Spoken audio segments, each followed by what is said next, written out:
Ja, hallo liebe Zuschauer. Herzlich willkommen bei IPAX.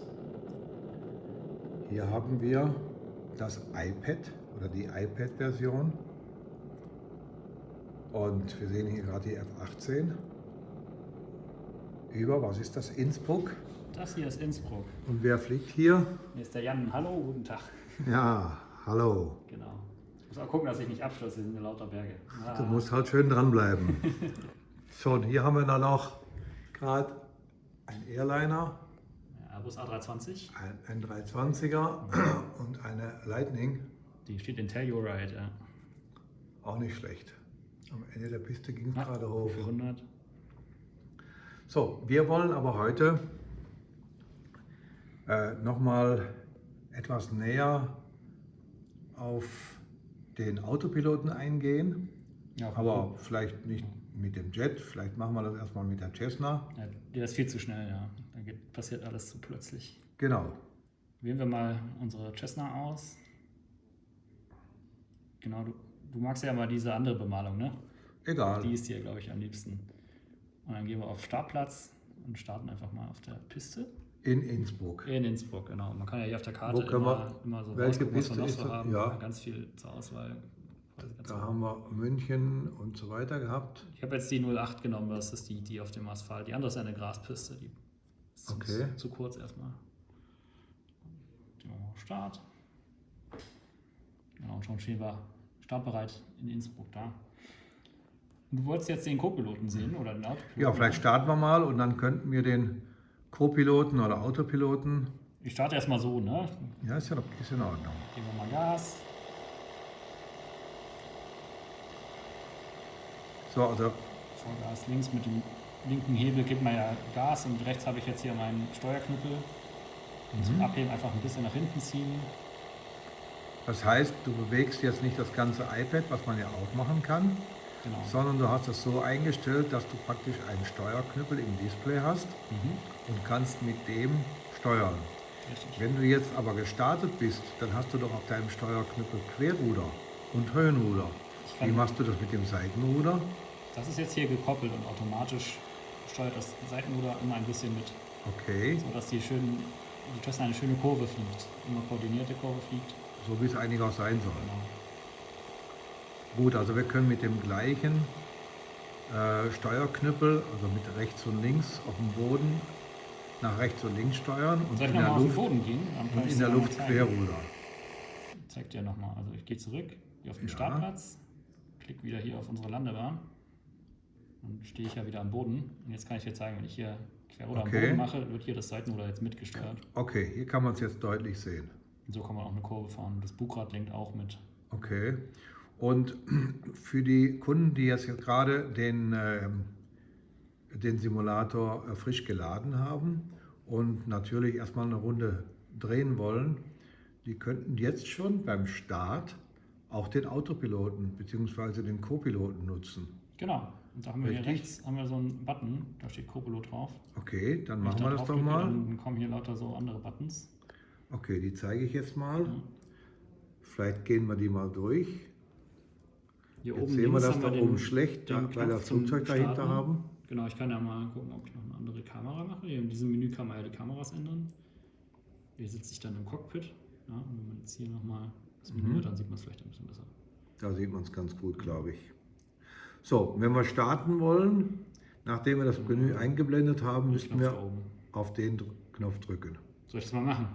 Ja, dann startet das Flugzeug ja schon Startet der mal. ganz alleine. Können wir schon mal fliegen. Automatisch selber Gas.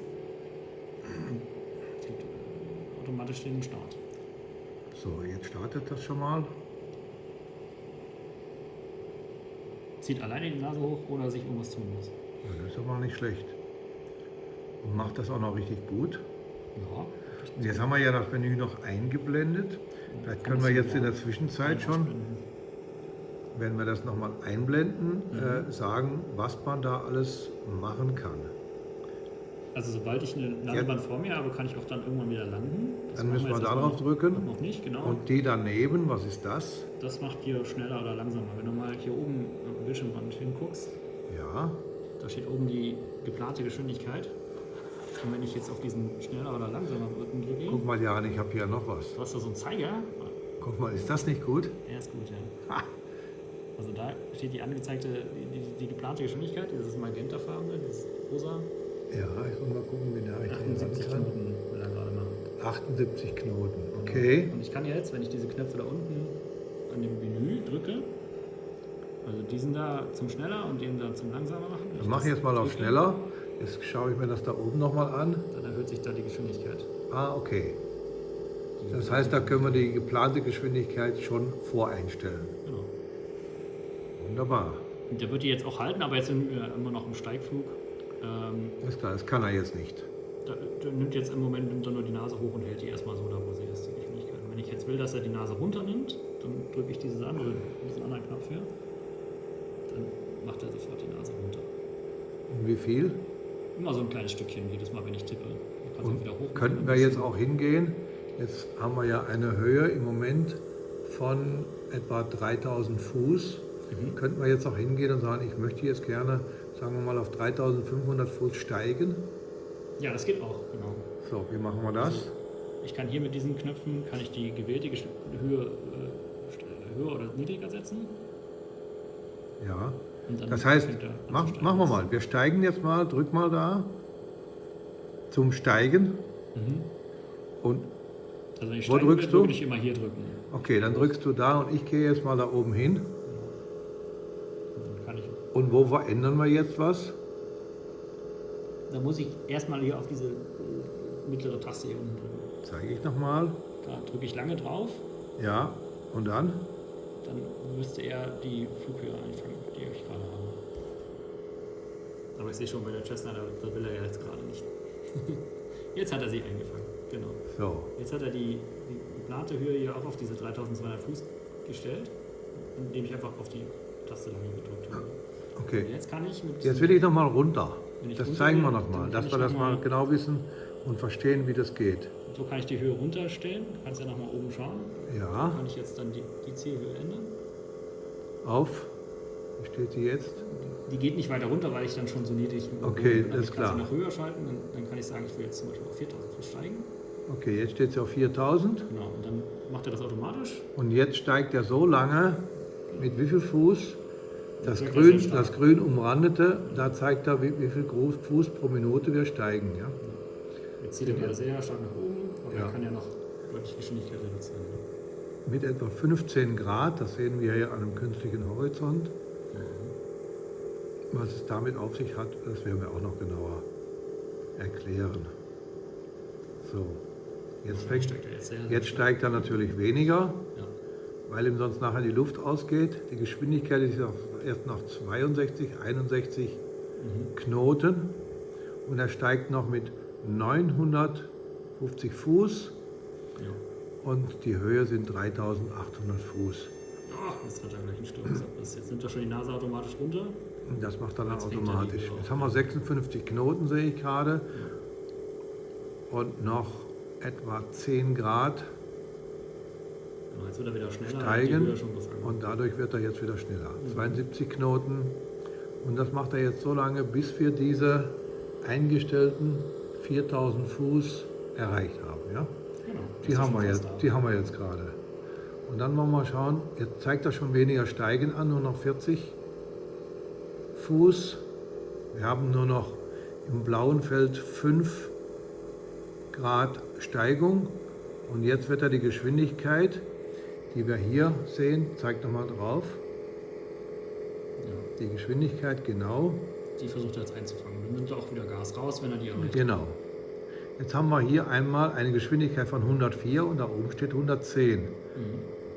Was ist das für ein Unterschied?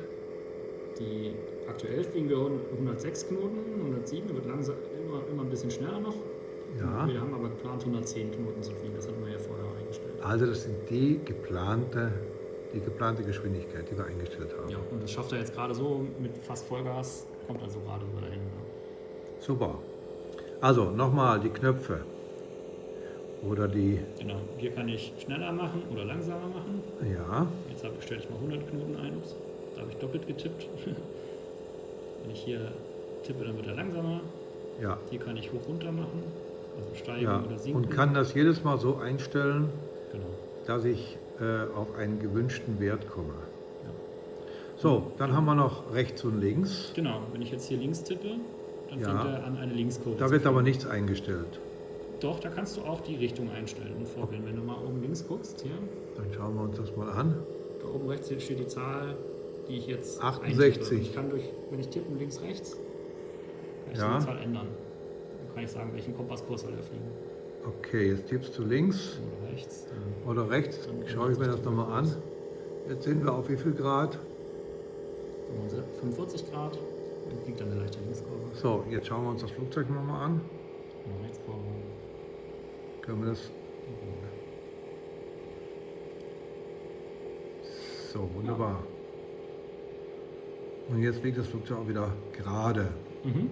Und jetzt hält er auch, ich habe jetzt die Geschwindigkeit leicht reduziert. Ich habe hier 100 Knoten eingetippt, indem ich hier immer hoch oder runter getippt habe, Ja. bis da 100 steht. Okay. Jetzt hat er auch hier links ein bisschen Gas rausgenommen, gibt nicht mehr Vollgas, sondern hält jetzt diese 100 Knoten. Okay, das verstellt er auch mit. Müsste er ja auch Der eigentlich. macht das komplett. Also das macht der Co-Pilot für mich komplett automatisch. Und das geht auch bei jedem Flugzeug. Gut, als Kontrolle wie im richtigen Flugzeug müssen wir natürlich auch immer den künstlichen Horizont im Auge behalten. Wir sehen jetzt hier, dass der künstliche Horizont bei etwa, na, sagen wir mal, 4 Grad steht. Genau, die Nase ist 4 Grad über dem Horizont. Genau, das heißt, wenn wir natürlich schneller fliegen, wird das etwas weniger sein. Und wenn wir langsamer fliegen, um die Höhe halten zu können, wird es vielleicht ein bisschen mehr sein.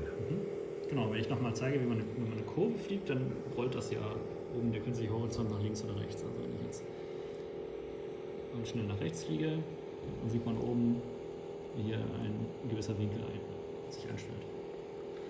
Und wenn Genau. ich perfekt horizontal fliege, dann ist das so wie eine Wasserwaage komplett eben. Und mit dem TCR Center heißt das, glaube ich, CTR, genau. Da ist dann damit zentriert er wieder alles. können wir auch wieder alles zentrieren. Genau. Also man kann das lange halten, dann würde er jetzt die aktuelle Richtung halten und die aktuelle Flughöhe einfangen. Und wenn wir jetzt eine Schräglage haben, Genau, wenn ich jetzt hier eine Kurve fliege, also ja, ich halte das mal ein bisschen, dann Ja. kann ich eine sehr starke Kurve einleiten und drücke dann die mittlere Taste hier, dann hält er mir jetzt die aktuelle Fluglage einfach. und wie kriege ich das dann wieder gerade? Muss man nochmal drücken. Dann muss ich ein zweites Mal drücken und dann habe ich wieder die neutrale, Dann fliegt er wieder geradeaus. dann fliegt er wieder geradeaus. Genau. Und das geht auch, wenn ich zum Beispiel einen Steigflug einleite, dann nimmt er die Nase ja auch hoch. Und wenn ich das auch abbrechen will, dann kann ich auch in die Mitte drücken. Das sollte dann aufhören und dann fliegt er wieder horizontal. Na gut. Also das ist, um geradeaus zu fliegen, kann man diese Taste drücken. So, was ich jetzt so vermisse, das sind die Tasten zum Starten und zum Landen. Die waren doch vorhin da. Genau, die sehen man aber auch nur, wenn man einen Flugplatz vor sich hat. Also man muss schon in Richtung vom Flugplatz fliegen. Okay, Dann könnten wir taucht dann diese jetzt mal Taste in auf. Richtung Flugplatz fliegen? Ja, wenn wir jetzt zurückfliegen, das dauert wahrscheinlich relativ lange. Aber ich kann mir auf der Karte mal woanders mich wieder hinsetzen, oder? Ja, aber wir haben ja noch einen kleinen Trick. Wir wissen nämlich, wo der Flugplatz ist. Genau. Das wird nämlich hier angezeigt. Hier steht Innsbruck. Das Kürzel für Innsbruck ist LOWI, also Lovi, beziehungsweise Lima Oscar Whisky India. Und es sind noch 14 nautische Meilen bis dahin zu fliegen. Also würde ich sagen, wir machen jetzt mal eine Linkskurve. Linkskurve, ich weiß nicht, ob das reicht. Ich glaube, vielleicht besser eine Rechtskurve. Das ist egal. Machen wir eine Rechtskurve. Also ich drehe einfach mal um. Ich halte einfach lange auf die rechte Taste und sehe dann hier oben links den Zielwert. Ja. 205 Grad habe ich jetzt mal eingestellt. Ich kann auch ein bisschen mehr machen. 230 Grad. Naja, wir wollen ja Dann mal fliegt er rumkommen. automatisch die Kurve komplett 180 Grad. So, jetzt sehen wir auch, dass der Pfeil unter dem Innsbruck, unter der Schrift Innsbruck, sich nach rechts dreht. Genau, das ist jetzt in Flugrichtung nach rechts gleich. So, und jetzt lassen wir den so lange drehen, bis der Pfeil nach oben zeigt. Und dann fliegen wir geradeaus und würden so den Flugplatz wiederfinden. Hier sieht man jetzt auch oben schon in dieser Anzeige, da wird Ja. in grün, kannst du vielleicht mal ein bisschen dichter, genau. Das mache ich gerade. Da sieht man in grün dann, Das ist der Platz, der das ist Flugplatz, der Und da ist Landeplatz. jetzt die Verlängerung von der Landebahn. Das heißt, wir fliegen schon fast auf den Flugplatz gleich drauf zu. Das ist aber natürlich trotzdem noch relativ weit weg, 15 nautische Meilen. Also könnten wir jetzt schon ein Stück geradeaus fliegen, ist das richtig? Genau. Damit wir auf Ja, den noch. Endanflug kommen. Ich tippe noch mal ein bisschen weiter hier auf die rechte Taste Ja, und mache das mal so, dass hier oben die lilafarbene Anzeige, die Nadel direkt auf unseren Flugplatz zuzeigt. ja. So fliege ich jetzt direkt auf den Landebahnhof zu. Naja, aber wenn wir den richtigen Anflug machen wollen, dann müssten wir doch jetzt nicht direkt auf den Flugplatz zufliegen, sondern den Flugplatz nachher in die Richtung anfliegen, in die die Bahn läuft. Das heißt, wir müssten jetzt noch ein bisschen nach links Kleines bisschen nach links. und ja. dann wieder nach rechts, wenn wir auf dem richtigen Kurs sind. Ja, also man kann sich. Man, vielleicht natürlich merken, könnten wir mit der Cessna auch so Ja. landen. Ich würde immer auf diesen kleinen Pfeil dazu halten. Das ist ja diese kleine Spitze von dem Pfeil. Das ist eine ganz gute Da kann man Idee. immer Ja. drauf zufliegen. Dann ist man vor der Landebahn und kann dann auf die Landebahn eindrehen und hat dann noch genug Platz zum Sinken. Also das machen wir jetzt, da bin ich mal gespannt, wie das nachher Wir aussieht. können ja mal schauen, ob wir nicht hier doch schon den Flugplatz sehen. Da hinten ist er, glaube ich, schon. Wenn du mal guckst. Okay, er müsste ja jetzt leicht rechts Da von ist, der glaube ich, Mitte schon eine sein. Ja. Landebahn. Mhm. Gut, dann warten wir. Jetzt schauen wir mal. Jetzt sind wir noch 13 nautische Meilen entfernt. Jetzt könnten wir also noch ein bisschen Gas geben. Soll ich auch ein bisschen Gas geben? Ja? So, jetzt machen wir das wie? Wieder das Menü aufmachen und wieder ein bisschen schneller. Guck mal, bei Genau. 120 Knoten schafft er wahrscheinlich nicht. Dann gibt er dann Vollgas. Ja, Hauptsache geht voll. Und jetzt schau mal hier, da hin. ist schon der Knopf aufgetaucht jetzt. Und links geht das Gas hoch, das sehe ich jetzt auch. Genau, er gibt hier links immer noch Vollgas. Und der Knopf Schnell zurückkommen. zum Landen ist jetzt aufgetaucht, das ist der. Ja. Und da drüber wäre der zum Starten. Der kommt aber nur, Der wenn ich ist am jetzt- Boden stehe. Genau, der ist jetzt auch weg. Genau, und wenn man wissen will, auf welcher Landebahn wird er denn jetzt landen, das ist immer die hier oben auch angezeigt wird. Ja, Also die jetzt hier in grün markierte. Da sagt er dann Innsbruck als Zielflughafen an. In 11 nautischen Meilen. genau. Ich drücke jetzt einfach mal da unten auf die Taste. Ich will mal gucken, was er da macht. Also hier drücke ich jetzt auf Landen. Mhm. Macht Jetzt eine fliegen leichte wir. Kurve. Siehst du, wie du gesagt hattest, Und dann muss vor er ein allen bisschen weiter links. Ja. Und vor allen Dingen, es wird auch grün, das heißt, er hat das angenommen. Genau, er macht das jetzt. Macht dann diese steile Kurve. So, und jetzt geht er weiter nach links. Ich will jetzt direkt zur Landebahnmitte fliegen. Können wir jetzt auch das ganze Flugzeug da mal sehen? Statt nur Von das außen? Cockpit Ja, von klar. außen. So, So, dann sieht man jetzt Okay. auch, was er macht. Er will nämlich hier auf diese verlängerte Landebahn-Mittellinie fliegen. Die geht hier so quer rüber. Deswegen macht er das jetzt heißt, er muss dann jetzt seinen Queranflug im Prinzip schon. irgendwann rechts abdrehen. Genau, macht er gleich in ein paar Sekunden. Jetzt fliegt Jetzt dreht er. auf die Landebahn in den Endanflug. Und das ist jetzt alles über den Co-Piloten gesteuert. Genau, alles was man machen muss, ist auf die Landebahn zufliegen und dann die grüne Taste, also die Taste zum Landen aktivieren. Und dann kann man das Dann fährt er die Landeklappen mit dem aus. Finger noch verdrehen, dass ich das Ding von hinten sehe. Genau. Jetzt sehen wir auch die Landeklappen. Hat er auch schon selbstständig ausgefahren. Richtig. Und wie viel hat er jetzt wie weit ist die jetzt Ich ausgefahren? glaube, die hat er schon voll ausgefahren. Wenn du oben rechts mal schaust, da ist eine Anzeige. Die sagt uns jetzt, die Landeklappen stehen auf 30 Grad. Kann man also alles sehen. Kann man, und diesen oberen Balken, wenn man jetzt den nicht mehr möchte, kann man den komplett ausblenden. Ja? Kann man auch ausblenden. Soll ich dir das zeigen? Diese ganzen Hilfen. Ja, wir haben ja noch Zeit. Genau. In der Zwischenzeit kannst du ja mal zeigen, wie man den Balken bzw. diese Hilfsinstrumente jetzt ausblenden kann. Genau, dazu muss ich aber ans Hauptmenü. Ja, Da haben wir dann hier unten die Einstellungen. okay. Da habe ich allgemeine Einstellungen. Und hier oben Fluginformationen, das wäre diese Informationsanzeige. Die haben wir jetzt, da steht Die habe ich jetzt ausblenden. ausgeblendet. Und wenn ich dann wieder zurückgehe und Probieren wir wieder das in die mal. Simulation Schauen. gehe, ist die oben weg. So, Und dann kann ich auch, wenn ich im Cockpit sitze, muss ich dann halt mit diesen normalen Instrumenten fliegen, mit unserem Sixpack. Ja, genau. Das ja hier ist das die Fluggeschwindigkeit, jetzt 60 Knoten. Ja. Hier haben wir nochmal den künstlichen Horizont. Der zeigt uns jetzt wieder, dass die Nase etwa 5 Grad hoch zeigt. Wieso fliegen wir jetzt nur 60 Knoten? Er möchte ja landen. Und jetzt ist er irgendwann. Das heißt, der ist jetzt in Landekonfiguration. Wir haben die Klappen draußen. Genau, und er möchte da. Und dann Nicht fliegen zu wir nicht schnell mehr mit anfliegen. Vollgas an, sondern, und wir sehen auch auf der linken Seite, wo man Gas gibt, genau da, dass da das Gas auch schon zurückgenommen wurde. Deshalb also die etwas niedrigere Geschwindigkeit. Gut, Genau.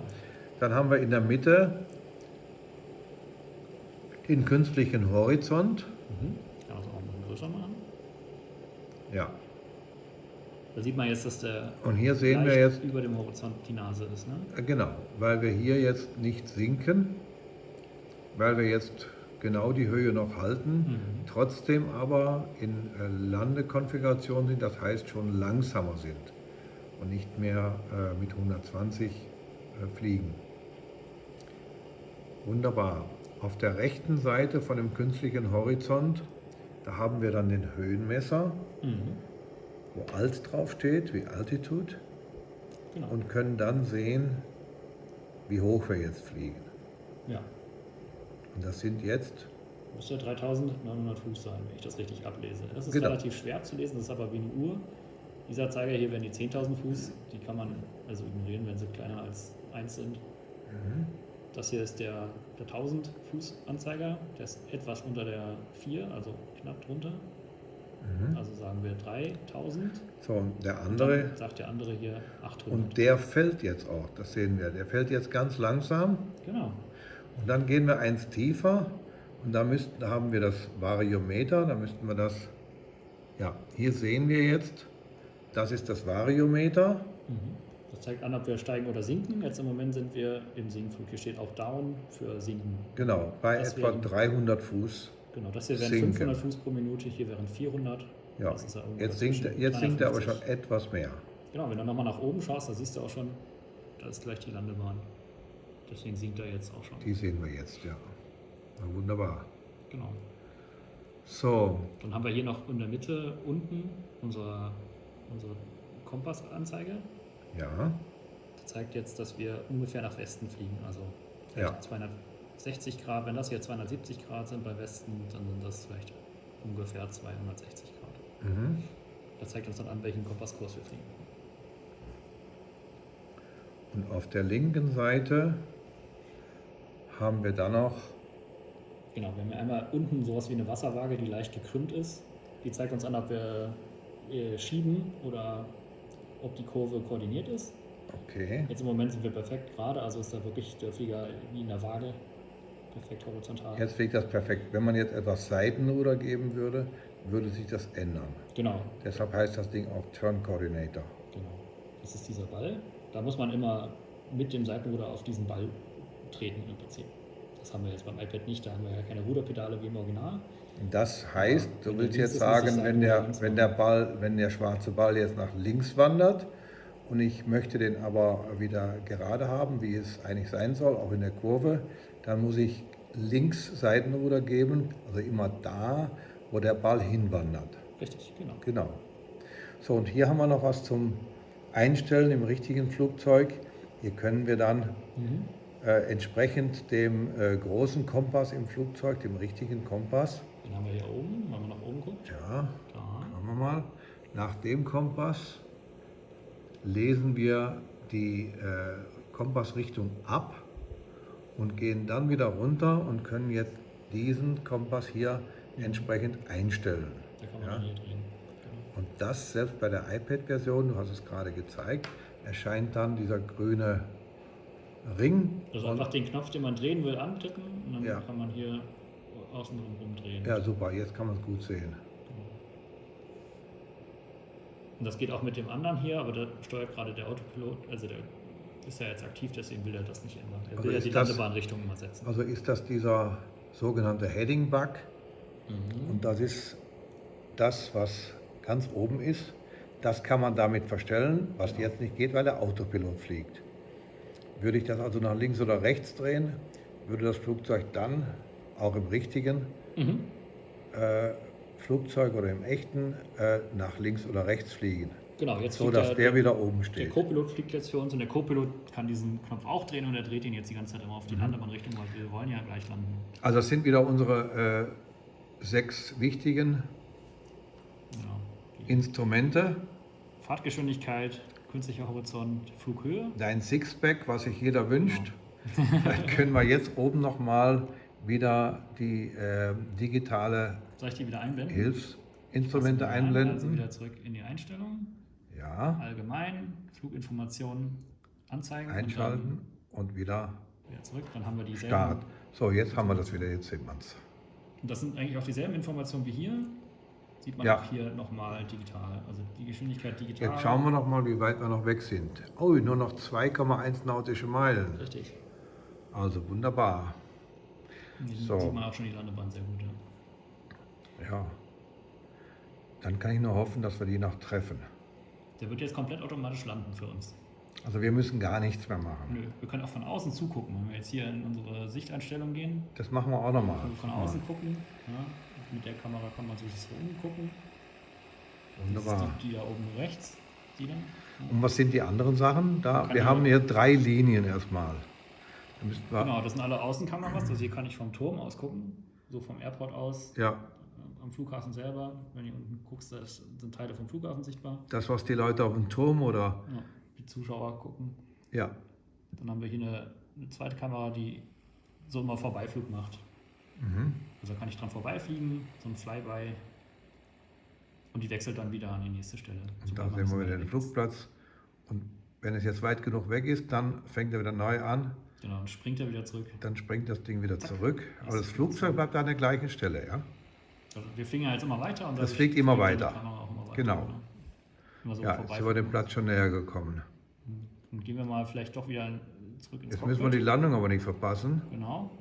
Wir wollen ja sehen, wie der das macht. Ich gehe am besten mal von außen, da sieht man vielleicht mehr. Ne? Können wir uns die Landung nachher nochmal anschauen, wenn wir Ja. jetzt landen? Das gucken wir uns gleich nochmal an nach der Landung. Vielleicht dann jetzt mal so. Das macht Mal alles schauen. von selber. So, das macht er jetzt alles selber. Genau. Fängt er ab. Und das schauen wir uns nachher nochmal von der Seite an. Und du zeigst uns, wie wir das machen. Okay. So, jetzt können wir das von mir aus machen. Also er bremst auch selber jetzt gerade schon, ne? Okay, Und auf der Piste einfach zum Stehen kommen. gut. Ja, ganz Und gut. wenn wir das nochmal machen wollen, was müssen wir dann machen? Jetzt gehen wir da oben Ich hin. mache jetzt mal Pause. Das ist die Pause-Taste. Und dann wird Ja. hier was Also hier eingeblendet. kann man Weiterspielen oder Pause machen. Okay. Und dann haben wir hier unten automatisch So ein Slider. Dann so ein kann man Replay zurückgehen. Ja. Balken mit so einem Slider, den wir bewegen können und das verändert dann eben die Zeit. Mach mal dies von der Seite. Ja, und ich habe natürlich trotzdem die Möglichkeit, jetzt hier in dieser Replay kann Ja, ich die Kamera auch trotzdem ändern. Also ich kann immer noch die Cockpit-Kamera jetzt angucken. Wir waren ja vorher in der Außenkamera. Oder Ja. ich kann hinten gucken, wie sah es dann auf dem Passagierplatz aus. Ja? Wie hat die Pamela das gemacht? die Pamela. Die Pamela ist das. Die hat das aber bis jetzt eigentlich recht gut gemeistert, muss ich sagen. Muss ich auch sagen. Ja. Hier kann man auch die Passagierkamera angucken, kann man vielleicht den Flügel noch mal ein bisschen besser sehen. Und jetzt kann man auch von außen dann halt noch mal schauen. Man kann auch dichter rangucken. Wie funktioniert das denn mit dem Landen? Also ich kann auch hier einfach weiterschieben, Ja. mir genau diese Stelle angucken. Ab da hat er dann irgendwann angefangen mit dem Höhenruder hinten die Nase Okay. nach oben zu nehmen. Ne? Jetzt sieht man sogar ein bisschen, dass das Höhenruder da bewegt wird. Genau. Er hat einfach Tatsächlich. immer weiter die Nase hochgezogen mit dem Höhenruder. Ja, da sieht man es deutlich. Da sieht er wieder das ausgeschlagen hat, das Höhenruder. Also kann man das alles in Zeitlupe komplett nachvollziehen. Man kann das auch nochmal abspielen, wenn ich hier unten abspiele. Ja, in der Dann sehe ich's Originalgeschwindigkeit Ja. halt. Und das kann man zu jeder Zeit machen. Ja, sobald man ein bisschen geflogen ist oder Ich kann also, Zeit ja abgelaufen ist, klar, kann man das abspielen. ich kann jetzt zu jeder Zeit die Pause-Taste drücken und dann kommt unten der Balken, der Replay-Balken und dann kann ich das Ganze nochmal abspielen. Genau. Ja, das ist doch ganz toll. Dann kann man in verschiedene Sichtpositionen sich angucken, wie sah das denn von hinten aus. Da sieht man vielleicht sogar, dass er gar nicht genau in der Mitte war, ne? Er war ein bisschen seitlich daneben. Mhm. Vielleicht hat man ja ein bisschen Seitenwind, ich weiß es nicht. Kann sein. Nee, das ist sogar etwas daneben. Also da muss die Pamela aber noch ein bisschen üben. Ja, zum Glück ist die Piste ja sehr breit. Ja, Kann sie noch ein bisschen üben. aber ansonsten würde ich mal sagen, hat sie das ganz gut gemacht. Mhm. Und damit haben wir einen schönen Rundflug gemacht. Sortierjan, schönen Dank. Na klar, Ich muss gerne. noch mal da oben hinschwenken, da sehe ich auch gerade was. Was ist das hier? Das ist Das Los ist Angeles International. Los Angeles, da setzt die Nacht ein. Bei Das der sind PC auch sehr ist- schöne Bilder. Und das ist, glaube ich, Seattle. Okay. Genau. Und hier, ja, da haben wir das Ein Airbus mit dem A320. 320er noch drin. Genau. Und dann würde ich sagen, Jan, vielen Dank. Vielen Dank fürs Zugucken. Ich hoffe, es hat euch was beigebracht. Ja, davon gehe ich mal aus und ich hoffe das. Ansonsten schreibt uns Kommentare, was ihr noch gerne sehen wollt und ob ihr noch Fragen habt. Immer den Daumen hoch und die Gebt den Daumen. Glocke eventuell noch. Gut. Vielen Dank fürs Zuschauen. Ich danke auch. Bis zum nächsten Mal. Danke. Tschüss.